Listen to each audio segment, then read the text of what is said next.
Ça, je suis vraiment désolée, j'ai fait aucun effort concernant ma gueule. J'ai les cheveux qui sont gras de ouf et tout.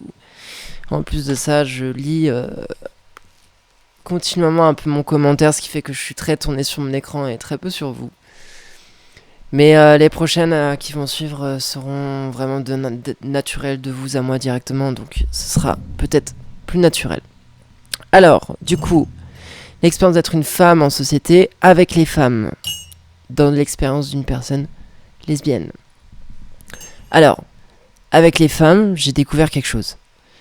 J'ai toujours été beaucoup plus proche des femmes toute ma vie, de toute manière, mais j'ai toujours eu peur de retranscrire des codes de virilité. Et de par le fait d'avoir été un homme, inconsciemment, involontairement, en fait, quand j'allais vers une femme, il y avait toujours ces questionnements, ces peurs et tout. Là, je remarque premièrement que quand je vais vers une femme et que j'ai un bon passing, ce qui va dépendre de ma manière de m'habiller, ma manière de me sentir, ma manière d'être, de m'incarner, de me maquiller, tout ça et tout, bref, la femme en face va ne plus se poser ces questions-là. Et sincèrement, entre nous, c'est une libération aussi énorme. Je me sens enfin être vue, aller vers quelqu'un parce que j'ai un véritable intérêt. Et non parce que je cherche à soutirer quelque chose, que ce soit sexuel aussi, ou parce que ça rentre dans des cadres de virilité ou de code masculin, etc. Bref, ça fait un bien fou. J'ai beaucoup moins de barrières pour aller vers les femmes. Vraiment. Beaucoup moins de barrières pour aller vers les femmes. Et ça, je vous jure que c'est quelque chose qui... Ça me fait vraiment l'effet d'un câlin. Je me sens enfin vu pour qui je suis vraiment là-dessus, sur ce plan-là. J'ai été facilement acceptée dans tous les lieux intimes des femmes, les toilettes, enfin tout ça. J'ai des amis de longue date, même qui me proposent... Alors c'est bête, hein, mais qui, en soirée, en boîte de nuit, me proposent même d'aller avec elles à deux, du coup, dans les toilettes. J'ai jamais connu ça, vous savez. Et moi, je rentre dans le toilette et je me dis, putain, on me porte cette confiance, quoi. Et ça paraît anodin et bête, mais je vous jure que moi, ça m'apporte quelque chose qui me fait un bien fou au cœur. Non pas que, genre, c'est d'une nécessité sans nom d'être là dans les toilettes avec ma pote, quoi. Mais parce que, je sais pas, il y a quelque chose vraiment d'englobant qui fait profondément du bien à l'âme, quoi. Enfin, je sais pas comment le dire vraiment, mais c'est réconfortant. C'est profondément réconfortant. Et je remarque aussi que beaucoup plus facilement, je peux aller vers du tactile. Parce que je suis quelqu'un de tactile de base, mais c'est vrai que je me suis toujours limitée toute ma vie. D'autant plus avec les femmes. Puis alors avec les hommes, il y a tous ces codes de construction, de virilité, etc. et tout. Là, c'est vrai que, étant une femme, en allant vers des femmes, j'ai beaucoup plus de facilité à exprimer cet amour inconditionnel, cette amitié, par l'expression physique, par des câlins, juste des mains posées, ce genre de choses et tout. Alors je fais toujours autant attention au consentement, bien entendu, mais le consentement, justement, est offert beaucoup plus facilement et presque naturellement et intuitivement.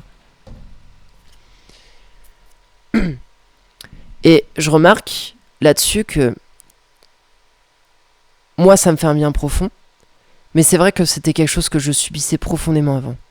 Alors, je remettrai jamais en question les pourquoi du comment. Je le vis moi-même, hein. Je veux dire, j'en ai parlé juste la vidéo d'avant, de cette nécessité à être dans quelque chose qui bloque et de faire face. Et c'est là où pour moi la virilité, la construction de la virilité est complètement, mais... Bref. Voilà. Parce que ça impose ce genre de choses. Et je connais des hommes qui sont là-dedans, qui le subissent. Et je l'ai subi moi-même avant. Je veux dire, j'ai jamais été un homme, mais j'ai été forcé pendant 27 ans quand même d'être dans une construction masculine, visuellement. Bah, je peux vous dire que pour aller naturellement vers des femmes, pendant ces 27 années-là, où je n'étais pas dans mon expression sociale féminine, je l'ai subi profondément. Je me suis senti dans une solitude totale, dans un rejet. Et je rejette absolument pas la faute sur les femmes, hein. Je rejette la faute sur la virilité, profondément. Parce que c'est elle qui m'a imposé ça. Qui m'a imposé, qu'on m'impose à moi-même, justement, ce cadre et ces peurs de virilité.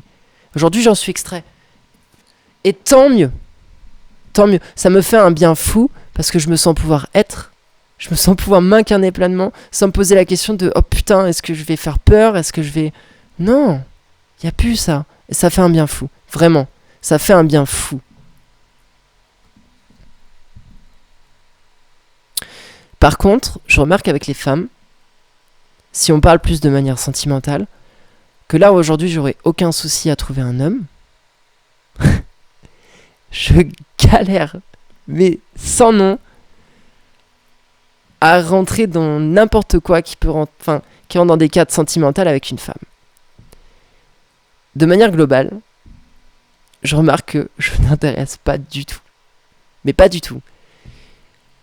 Parce que, en fait, je suis du coup lesbienne. Et que les femmes lesbiennes en face, elles aiment pas ce que j'ai entre les jambes, quoi. Naturellement. Donc en fait, très rapidement, quand elles captent que je suis une personne trans, il y a un désintérêt total. Alors peut-être que je me fourvoie, hein, j'en sais rien, puisque ces personnes-là ne m'expriment pas ces choses-là. Mais je remarque quand même que...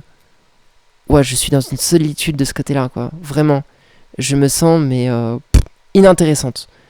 Alors, sans être imbu de ma personne, je sais que je suis une personne quand même extrêmement riche. Pas monétairement, mais... Et intéressante. Et sincèrement, entre nous, heureusement, en fait, que j'ai ce recul sur ma personne. Que je me sais avoir ces richesses-là, parce que... Je vous avoue que depuis ma transition, c'est dur. C'est vraiment très très dur de ce côté-là. C'est... Socialement, quand je sors, c'est compliqué. En ligne, c'est compliqué. Sur les sites de rencontres, je vous dis même pas, ça n'a jamais été autant le néant. Mais genre vraiment, hein, ça n'a jamais été autant le néant. Alors, je sais pas, peut-être que c'est ma personne, peut-être que je ne plais pas. Moi, je pense quand même que j'ai ce qu'il faut, entre guillemets, pour plaire. Bon, alors peut-être pas là, parce que voilà ma gueule, mais...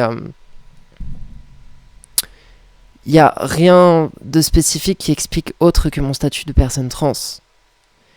Et... c'est dur en fait de se dire que j'ai autant de facilité avec les hommes et aucune facilité avec les femmes, quoi. C'est pesant. C'est extrêmement pesant. Il y a vraiment très peu, en fait, d'espace d'échange avec des femmes où on peut se découvrir, où on peut découvrir ma personne, quoi. Il y a pas cet intérêt, en fait, naissant de venir creuser, de chercher un peu plus, etc. et tout. Il n'y a pas ça du tout. Vraiment, c'est le néant total, quoi. Alors, c'était déjà quelque chose que j'avais un peu avant, entre guillemets. Mais c'est vrai que là, je le ressens et je le vis vraiment à une autre échelle, quoi. C'est... Et je pense que ça joue énormément, en fait, sur mon social, sur mes échanges sociaux, etc. et tout. Parce que soit je me sens profondément désirée par les hommes et hyper sexualisée, soit je me sens invisible et complètement inintéressante pour les femmes.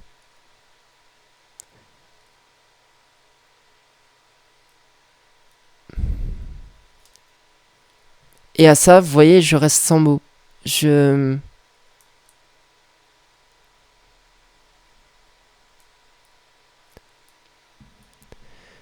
comprends profondément pourquoi les femmes... Alors, pas que pour ça, hein, mais là-dessus, je comprends pourquoi les personnes trans sont aussi déprimées. Pourquoi il y a autant de suicides. Comme je viens de le dire, pas spécifiquement uniquement que pour ça. Mais je pense que ça joue beaucoup. Moi, je sais que ça va, je gère. Je suis forte. Mais... on sent déjà la solitude sur énormément de points. Sur énormément de points, on est seul. Et sur celui-ci spécifiquement. J'ai l'impression de ne correspondre à rien. En fait. J'ai l'impression d'être dans une malédiction d'aimer les femmes. Enfin, c'est con à dire, hein, mais si j'aimerais les hommes, ce serait tellement plus simple. Quoique je serais confronté au fait que la plupart veulent juste mon cul, quoi. Mais Ouais, c'est... Puis il y a cette peur, vous savez, cette crainte profondément de... Vous voyez qu'il y a quelque chose qui s'élance, alors pour le peu de fois où c'est arrivé, vous savez, il y a une séduction avec une personne. Et forcément, quand arrive cette séduction, moi je jouais la carte sur table, quoi. Et je veux rapidement parler du fait que je suis une personne trans, parce que j'ai pas envie que la personne se fourvoie, parce que, voilà. J'ai envie d'être totalement transparente. Et c'est vrai que ça impose quelque chose, quoi. C'est un poids, ça fait peur. Moi, ça me fait peur, en fait, d'en arriver là, parce que je sais que la plupart du temps, la personne va faire « Ok, bah, y a pas de souci, t'inquiète et tout. » Mais une fois qu'on n'est plus en face l'un de l'autre, ciao, quoi. Ça ne lance plus. Et ça m'est arrivé aussi plusieurs fois de faire face même à de la violence avec les femmes. Alors, généralement, la violence va pas être la même. Ça va être du ghosting. Ça va être suppression, report, ghosting. Et il y en a eu beaucoup. Il y a beaucoup de ghosting. À partir du moment où il y a cette connaissance, cette prise de connaissance, qui arrive très tôt, hein. Je laisse pas développer des choses, etc. en mode on va parler pendant des mois et puis non. Dès que je vois qu'il y a un petit peu de séduction, directement j'en parle. Et je suis pas là pour faire le moins, on pleure, je joue du violon, tout ça et tout. Mais c'est un peu un carnet de bord et ça me semble important d'en parler là-dessus. Je pense qu'il y a aussi, s'il y a beaucoup de construction chez les hommes par rapport à la virilité ou à l'hypersexualisation, il y a aussi des constructions chez les femmes. Et je le sens profondément là. Et ouais, je l'ai dit, je le redis, je me sens vraiment seule par rapport à ça. Au final, les seules personnes avec qui j'ai aucun problème sur tout ça, avec qui juste je suis moi, on se pose aucune question, il n'y a aucun filtre, juste on s'intéresse pour ma personne et rien d'autre, tu vois. Bah, c'est avec les personnes trans, quoi. Mais c'est fou. Je trouve ça fou. Je trouve ça triste.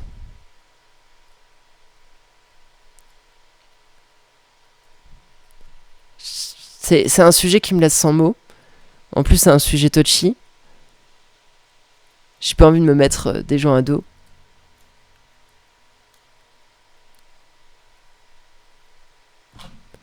Mais ouais, heureusement que j'ai conscience de ma personne parce que je me sentirais actuellement, et j'en suis pas loin, profondément inintéressante, laide, inappropriée, et je vous passe la flopée d'adjectifs qui va avec, quoi. C'est...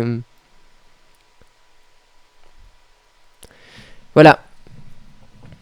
On est un peu sur de la grosse livraison, là. C'est pas un sujet facile, mais bon, c'est un sujet intéressant comme les autres. Donc voilà. Sachez, si jamais vous voulez transitionner, que ça va pas forcément être facile de ce côté-là, quoi. Malheureusement. Alors, ce sera certainement différent aussi selon les personnes. Mais ouais, j'ose même pas imaginer l'expérience de personnes qui ont des passings qui sont pas faciles. Je considère que j'ai plein de dysphorie, hein. Je me considère pas avoir un passing incroyable, même si je sais que j'ai un très bon passing. J'ai cette chance d'avoir un bon passing et j'ai déjà toutes ces difficultés. Alors j'imagine même pas les personnes trans qui ont un passing compliqué. Du coup, à celles qui passent là, hein, et qui ont un passing compliqué, je vous envoie mais tellement d'amour et de courage pour tous les sujets qu'on vient d'aborder. Et plein d'autres encore. Je vous envoie plein de love.